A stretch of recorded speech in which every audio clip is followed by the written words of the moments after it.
Hi everyone, my name is Lindsay. I'm doing my informative speech today on how the brain kind of processes music. So when you think of music, you think of things that are happy in life. So hanging out with friends, going on vacation, driving in your car, or just kind of hanging out by yourself, maybe doing chores. So when you process music, it's the same way as processing doing drugs, having sex, or eating your favorite food. So listening to music also changes the chemistry in your brain. So it releases a hormone. Called dopamine. It's kind of like the happy hormone in your brain. So it makes you feel really good and you kind of don't ever want it to end. So the current slide that we are on is two pictures of the brain. So one is the brain at rest and one is the brain when it's listening to music. So it's kind of all lit up there and excited and pretty to look at. So the process of the brain is through the auditory cortex, the cerebrum, the cerebellum, and the limbic system. So the auditory cortex is right above the ears and is going to be in the temporal lobes. It's going to be on both sides of the brain, so it's kind of just right there above your ears. It organizes the frequencies in which you hear sound. So it's going to be the high frequencies and the low frequencies. It also picks up volume, pitch, speed, melody, and rhythm. And then next you're going to have the cerebrum, which is in the front of the brain and the top of the brain.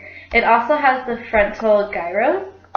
So in there you have the inferior frontal gyrus, which is where you remember your memories. So memories for music or just memories in life. It also can recall like past music you've heard or past events in your life. And then you have the dorsolateral frontal cortex, which is in your working memory. So when you have a picture of friends at a concert or just a concert shirt or any sort of memory that relates to music, it can bring that song back up or that concert back up, and then you remember that music. Next you have the cerebellum, which is the back of the brain. So that's going to control your reflexes, your balance, your coordination, your rhythm. So when it's time to dance, your cerebellum is the one who's got you. Next you have the limbic system. So it's going to be multiple like interlinking kind of things deep in your brain. They're kind of all spread out. So that is going to control your mood, your emotions, and your drives. So your drives is going to be when you're hungry, when you're ready for sex, or when you are thirsty. So when the limbic system is at play, it's going to be when you're like happy hearing music, sad, excited, when the music's pleasurable, or when it gives you the chills. So that's where that takes place. So on this slide here, it's kind of the layout of all those topics I just touched on in the brain. Kind of shows you like where they're placed at and a little bit details about that.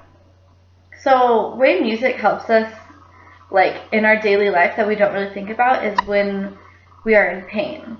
So if you maybe broke a bone, you're going into surgery, maybe you're in labor or you're recovering from a stroke, music helps calm and relax you and kind of makes it easier to recover because you're not so tense and you're more at ease. Also, when you're having a bad day, listening to music can lift your spirits because you got your favorite band or your favorite artist or song playing. So it kind of just helps put you in a better mood.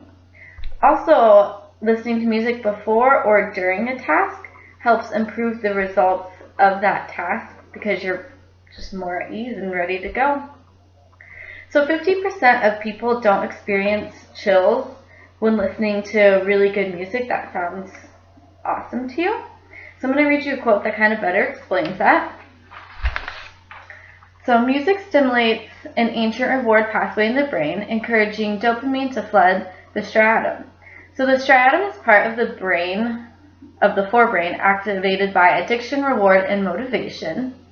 Music, it seems, may affect our brains in the same way that having sex, gambling, and potato chips do. So that's kind of a little bit how the chills work in the brain. You get like goosebumps and feels kind of cool. So Mozart will not make you or your baby smarter, and here's why. If you don't like Mozart, it's just going to do nothing for you. If you like Mozart, you're going to feel happy and calm, relaxed, so it will help you. But if Mozart's not your go-to person, someone else is, then that's what's going to help make you not really smarter, but more able to understand a topic or just keep you calm. So the slide that we're on now is a picture of Lionel, and it says, listening to music is one of the few activities that uses the entirety of the human brain, which I think is really cool that it can do that because not a lot of things do. So something to take away from this presentation is that music releases dopamine in your brain and it makes you feel good. It also uses the entire brain, which is kind of cool. And through all that terminology I just threw at you, the thing you'll probably remember the most is that Mozart will not make you or your baby smarter unless you absolutely enjoy Mozart. Alright, well thanks for listening guys. Have a great rest of your day.